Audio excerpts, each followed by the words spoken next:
और देखने को मिल रहा है कि जितने भी कर्मचारी संगठन है उनके द्वारा पूरी तरह से प्रयास किया जा रहा है कि मानसून सत्र के दौरान उनकी आवाज को उठाया जाए। इसी वजह से ये भी देखने को मिला है कि जो संगठन के पदाधिकारी है उनके द्वारा तमाम तरह के प्रयास किए जा रहे हैं। फिलहाल इस वक्त पर बात करें अगर हम ग्राम रोजगार सेवकों की, तो ग्राम रोजगार सेवकों की जो नाराजगी है वो बढ़ती हुई चली जा रही है, क्योंकि 1 जुलाई को जब इनके द्वारा कार्यक्रम किया गया तो उस वक्त पर इन सभी कर्मचारियों को ये आश्वासन दिया गया सरकार के द्वारा कि आपकी समस्याओं का हल किया जाएगा, लेकिन देखने को मिला है कि समस्याओं का हल नहीं हुआ है। वहीं पर कर्मचारियों के द्वारा साफ तौर पे ये बात कही गई है कि 20 दिनों के बाद एक बड़ा कदम उठाया जाएगा और इस बार का जो आंदोलन होगा वो अनवरत आंदोलन होने वाला है। लगातार इन कर्मचारियों के द्वारा यही कोशिशें की जा रही है कि इनकी समस्याओं का हल हो। इसी बीच में देखने को मिला है जहाँ एक तरफ मानसून सत्र की शुरुआत हो रही है, मानसून सत्र को लेकर भी ये जो संगठन के पदाधिकारी हैं उनके द्वारा रणनीति अपना ली गई है और पूरी तरह से प्रयास किया जाएगा कि इनकी आवाज को जोरों शोरों से उठाया जाए। वहीं पर कुलदीप द्विवेदी का साफ तौर पर यही कहना है कि जो अधिकारी है उनके द्वारा साफ तौर पर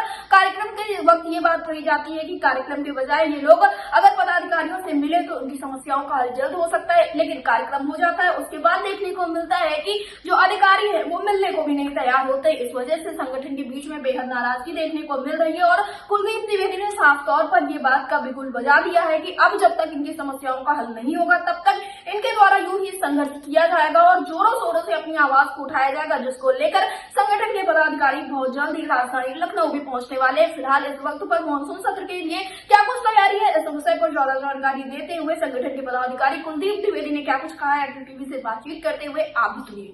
कुलदीप जी, आपका हमारे चैनल अटल टीवी पे बहुत बहुत स्वागत है।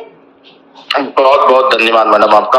कुलदीप जी, जैसा कि देखने को मिला है कि लगातार आप लोगों के द्वारा अपनी लड़ाई लड़ी गई और एक लंबा संघर्ष किया गया और इको गार्डन में प्रदर्शन के बाद अब 20 तारीख से मानसून सत्र की शुरुआत है और इस सत्र में देखने को मिल रहा है कि जो तमाम कर्मचारी हैं धरातल के, उनके द्वारा ये प्रयास किया जा रहा था कि मानसून सत्र के दौरान उनकी आवाज को भी उठाया जाए। तो इस वक्त पर क्या कुछ तैयारी है संगठन की मानसून सत्र को लेकर?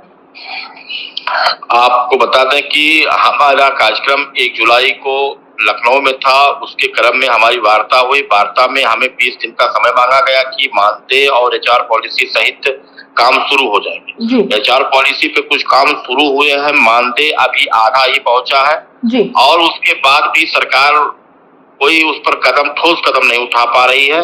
तो हमारा फिर यही प्रयास है कि मानसून सत्र में हम अपने साथियों के साथ अपने लोगों को एक संदेश देंगे कि वो अपने विधायकों से मिल करके इस मामले को विधानसभा सत्र में उठवाने का काम करें और साथ ही साथ हम नोटिस भी देने का काम करेंगे सरकार को। उसके बाद फिर हम पुनः आंदोलन के लिए लखनऊ में अपने साथियों के साथ उपस्थित होंगे जी। यानी कि कुलदीप जी, साफ तौर पे ये देखा जाए कि जो आप लोगों के द्वारा संघर्ष किया गया उसका प्रतिफल तो निकला, लेकिन उतना ज्यादा सकारात्मक नहीं रहा है। बिल्कुल नहीं रहा है। ये सरकार जब आंदोलन होता है तो बुलाते हैं, बात करते हैं और उसके बाद में वही का वही मामला ठप हो जाता है। फिर हम लोग पैरवी करते हैं। अभी हमने 2 बार प्रयास किया प्रमुख सचिव से मिलने का भी, अभी कोई उधर से कोई वो नहीं आया है। और जब हम प्रोटेस्ट लगाते हैं, आंदोलन करते हैं तो अधिकारी कहते हैं कि आप हमसे मिल लिया करिए आकर के। जब आंदोलन समाप्त हो जाता है तो कोई नहीं मिलता है।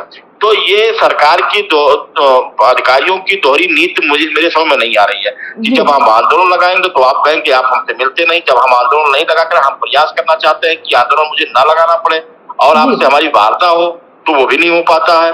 तो ये दोहरी नीति नहीं चलेगी। अब की बार जो आंदोलन होगा आर पार होगा और निश्चितकालीन के लिए आंदोलन चलता रहेगा जी।